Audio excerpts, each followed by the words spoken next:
Episode 52. Winter is coming. Or more like it, winter is here. Welcome to the 10-Minute Off-Road Podcast. I'm your host, Nikki G. I'm here to inform, entertain, delight, and fill your ear holes with all things off-road for the next 10 minutes or so. Why 10 minutes? That's about how long it's going to take the ice cream truck to get here. All right, you can listen to the 10-Minute Off-Road Podcast on Apple Podcasts, Google Play, Overcast, Breaker. Yeah, I've never heard of half of these either. CastBox, Pocket Cast, Radio Public, and Stitcher. But you can't hear us on iHeartRadio or Pandora, because those bastards do not recognize me as a podcast. Why, I don't know. You can contact the 10-Minute Off-Road Podcast at 10minuteoffroad@gmail.com. That's 10minuteoffroad@gmail.com. Or leave a comment on our very many social media outlets, like our YouTube videos, Instagram, Facebook, and Twitter. If anybody still does Twitter, although I gotta tell you, I am very slack on the social media, probably because I'm slightly over middle-aged man and not a teenage girl. You can follow 10-Minute Off-Road Podcast on all the things I just said: Instagram, Twitter, Facebook, and YouTube. But never TikTok. TikTok is the tool of the devil. TikTok is new and strange to me, therefore I hate it. All right, so moving right along, I want to talk this week about winter wheeling.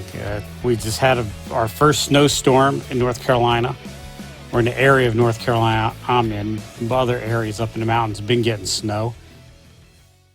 And everybody was excited about the snow, and everybody goes, hey, who's going out wheeling? And there's people out doing things. And some people say, no, don't, they're staying home because they don't want to drive in the snow, which I could dig. And then there's the pictures I saw last week of a truck sliding off, or I won't say a truck, a rig sliding off the trail in the snow. And he was very responsible, saw he was in trouble, stopped, sent out a help on Facebook. Facebook is an awesome tool for us wheelers, man. If you don't use Facebook, get on it. But he got on Facebook on many of the local sites and posted, hey, help, my rig is stuck, and people came and they pulled him out. He didn't slide down the mountain. Everything was okay. And I digress from there. But there seems to be a big divide in the people about winter wheeling in the snow. Some people want to do it. Some people are afraid to do it. I say, if you've never done it before, go and do it. I grew up in Ohio where we had to wheel in the snow just to get to school. But wheeling in the snow does present a few problems. First of all, the temperature. You get stuck out there in the middle of nowhere. It's going to be a very uncomfortable night if you have to spend the night in your rig, or, God forbid, outside of your rig in the temperature. So, have some emergency gear prepared for that. Of course, food and water. And by food, I don't mean you have to bring a side of beef with you. Throw a handful of granola bars in a bag with some water. Anything to stave off starvation. It doesn't have to be, a hot meal. Just anything to eat, even a box of crackers. And, of course, blankets. And I always carry those Mylar emergency blankets. Those are great to have. They'll keep in your body heat, and they don't take up much room, so you can just always throw a few in the glove box. And, of course, it's wintertime. Throw a sleeping bag in the back of your truck, or some blankets. Just anything to keep warm if you have to hunker down for the night. And, of course, your normal recovery gear like straps and D-rings and all that kind of jazz. And, of course, first aid kit and blah, blah, blah, all the stuff we talk about all the time. But winter wheeling, be prepared to spend the night in a very uncomfortable position. And I don't mean with your prom date in the back of a Volkswagen, although that's a very uncomfortable position to be in. That's a whole different podcast altogether when it requires a rating. Aside from the temperature, the next thing to worry about is traction. Snow is basically frozen water which is ice. Snow gets compacted, it turns into ice. It's very slickery. Be very careful around those hairpin turns. Drive extra slow. You're slow on the trail anyhow, but speed kills. Drive a little bit slower. Take things a little more with caution. Don't spike the brakes. Even when you're sliding or skidding, your first reaction is to just mash them brakes as hard as you can. Fight the urge. When they say pump the pedal, that's what it's there for. Apply brakes, release, apply brakes, release. You hit the brakes and you start sliding, it's over.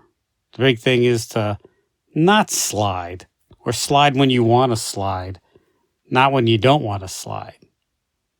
Another thing to watch out for is snow cover in general. Snow can bridge gaps, cover holes. It'll form on that mud puddle. You go to cross the mud puddle, and next thing you know, you're buried up to your frame.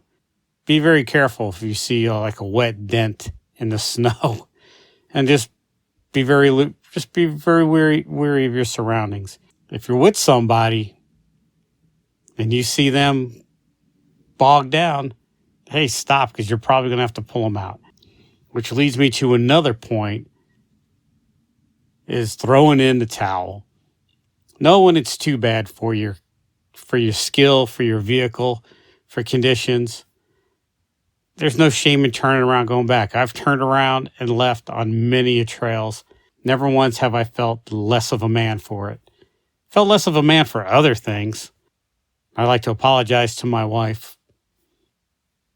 Another thing to worry about wheeling in the snow is getting to the trail. The roads are going to be a little slick and treacherous. Then you got people on the road that don't know how to drive in snow and wet conditions.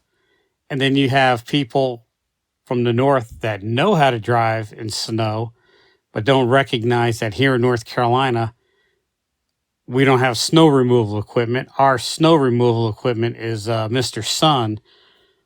So we just wait a couple of days for the snow to get rid of, or for the sun to get rid of the snow. People from the north don't recognize that. They think, well, I drove through Buffalo in a blizzard, whiteout conditions. I made it 10 miles to work. I can make it 2 miles to the Bitsy Bounty.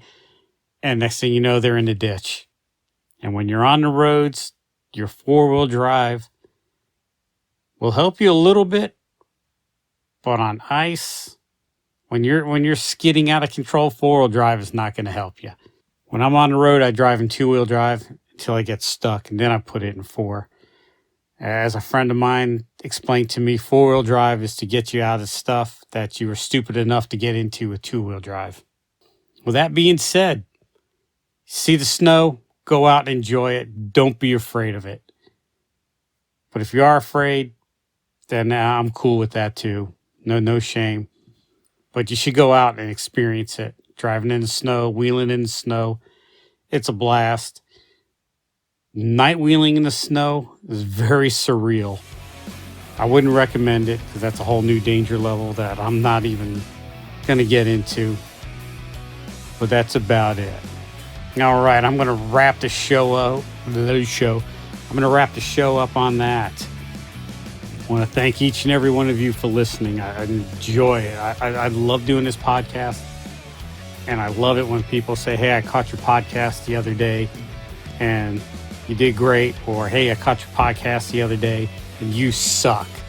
Either way, I'm happy you just listened to it, whether you enjoyed it or not.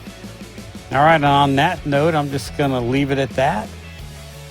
Say this is Nikki G saying, wheel what you got and be happy. Change is inevitable, unless it's from a vending machine.